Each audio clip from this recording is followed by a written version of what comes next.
Dictation 10 second बाद बोली जाएगी।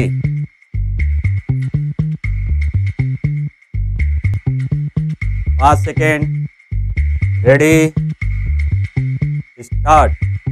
अध्यक्ष महोदय, मैं निवेदन करना चाहता हूं कि सरकार को यह निश्चय करना चाहिए कि इस बिल का सही उपयोग किया जाएगा। पुलिस को डाक द्वारा मत देने का अधिकार दिया जा रहा है, वह सही है। वह अधिकार इससे पहले ही दिया जाना चाहिए था, लेकिन आजकल चुनावों में जो गड़बड़ी होती है उसको दूर करने के लिए सरकार को मूल अधिनियम में संशोधन करना चाहिए। माननीय सदस्य ने अभी कहा कि इस बिल पर ज्यादा वाद विवाद नहीं होना चाहिए, लेकिन हम विरोधी दल के लोग जानते हैं कि जूता कहां काटता है।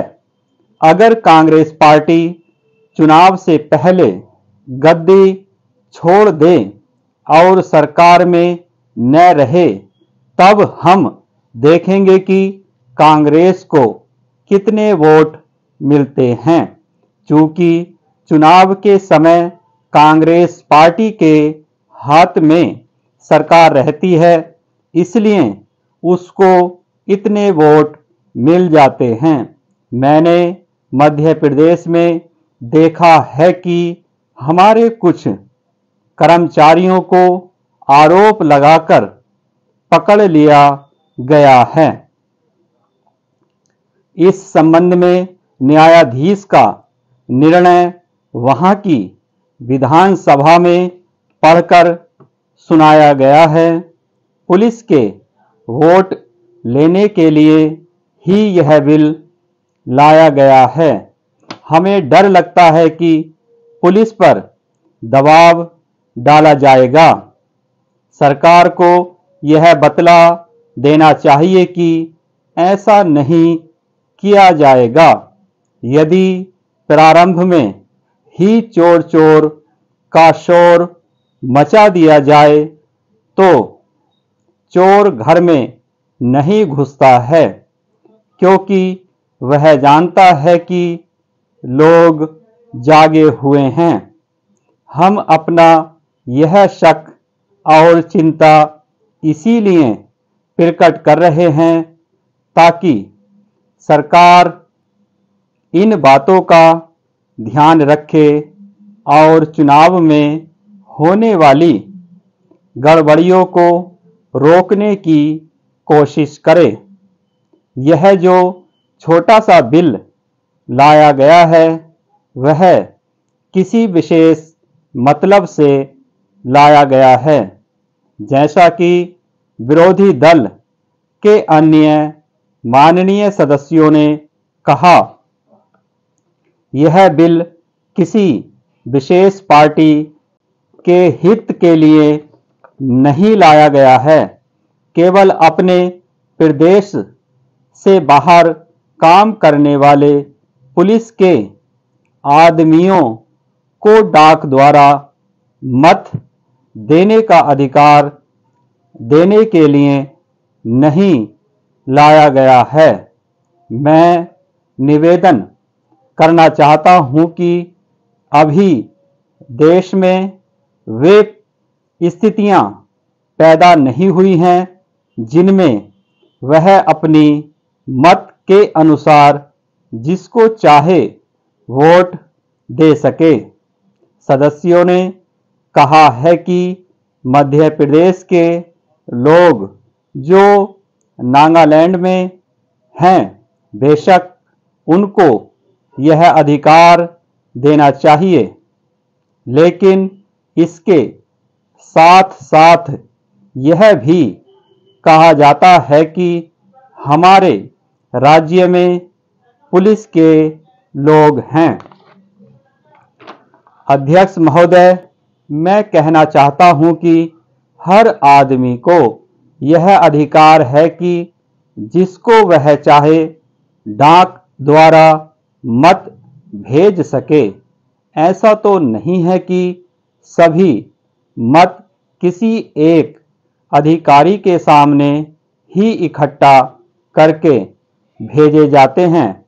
जहां तक इस बिल का संबंध है वह ठीक है, वह प्रारंभ में ही आना चाहिए था और मैं इसका समर्थन करता हूं। मैं इस सदन के माननीय सदस्यों से भी निवेदन करता हूं कि इस बिल को पास कर दिया जाए। खेती में उन्नति न होने का कारण क्या है? उसका एक कारण यह है कि खेती से संबंधित जितने विभाग हैं उनमें आपस में समन्वय नहीं है। खेती के लिए अच्छी खाद की आवश्यकता है, पानी की आवश्यकता है, औजारों की आवश्यकता है और धन की आवश्यकता है। इन सारी चीजों के लिए अलग अलग विभाग हैं। मालूम ऐसा पड़ता है कि उनका आपस में कोई संबंध नहीं है। वे आपस में मिलकर कोई योजना नहीं बनाते जिससे खेती की आवश्यकताएं पूरी होती। इसलिए जब तक उनमें आपस में तालमेल नहीं होगा तब तक खेती की उन्नति नहीं हो सकती है। दूसरा कारण यह है कि योजना की बिल्कुल कमी है। इसके अलावा कृषि कॉलेजों से निकले हुए जो स्नातक होते हैं, जो खेती की बातों को जानते हैं, उनमें से एक भी आदमी खेती करने के लिए तैयार नहीं है। सभी प्रोफेसर बनने के लिए तैयार हैं, खेती के लिए कोई भी तैयार नहीं है। एक बात मैं माननीय मंत्री जी से विशेष रूप से कहना चाहता हूं। अधिक उपज न होने का एक कारण यह है कि जो खेत में काम करते हैं वे उसके मालिक नहीं हैं। खेत किसी और का है और काम कोई और कर रहा है। इसलिए मेरा कहना यह है कि किसानों में जब तक यह भावना पैदा नहीं होगी कि यह मेरी भूमि है, तब तक अधिक उपज नहीं हो सकती है। इसके लिए आप जब तक भूमि सुधार नहीं करेंगे तब तक कोई बात बनने वाली नहीं है।